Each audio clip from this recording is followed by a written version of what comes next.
A teen suffered severe burns all over his body after a high school chemistry experiment went terribly wrong. This happened at an Atlanta area high school in August. And now an investigation is showing, according to other students, the teacher just stood there, froze in pure shock when the fire got out of control. Joining me now is Malachi McFadden. He is the student who was burned, along with his attorney, Chris Stewart, who is representing Malachi. And thank you both for being with me. I was sitting here talking to Malachi before we got started, and I said it must be just so difficult to go from an everyday kid in school in your chemistry class to sitting here on a couch telling your story to me. How are you doing? I'm doing good. And what was it like for you? Tell me that moment. You're just doing a typical chemistry experiment, and then what happened? Just a big explosion. Yeah, it was fear. And then what happened afterwards? The school nurse apparently took you to the hospital? Yeah, she called Grady.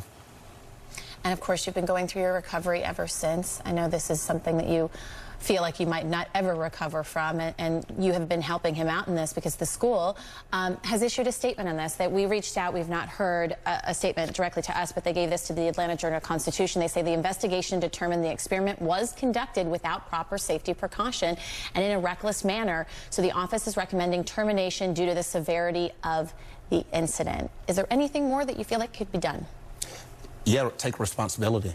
You know, I'm glad that they conducted an open investigation and found the teacher at fault, but also the school's at fault. They allowed that procedure to happen. And then we were told there's just nothing they can do for them.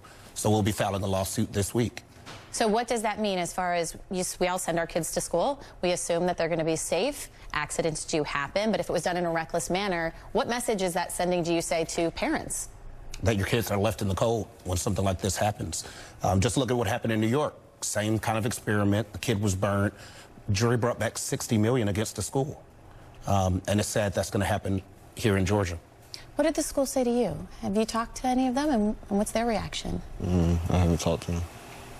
What have they told you? They said anything about sort of, there's nothing we can do?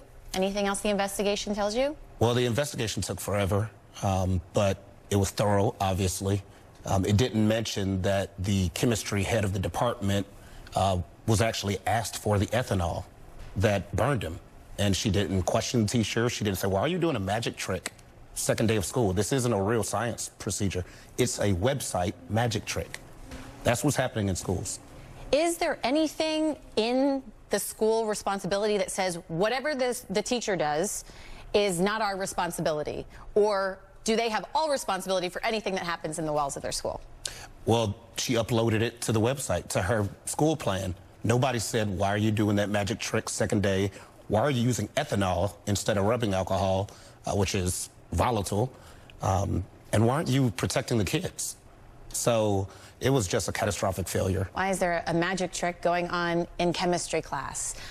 What does this mean for you? What going forward is going to be challenging for you?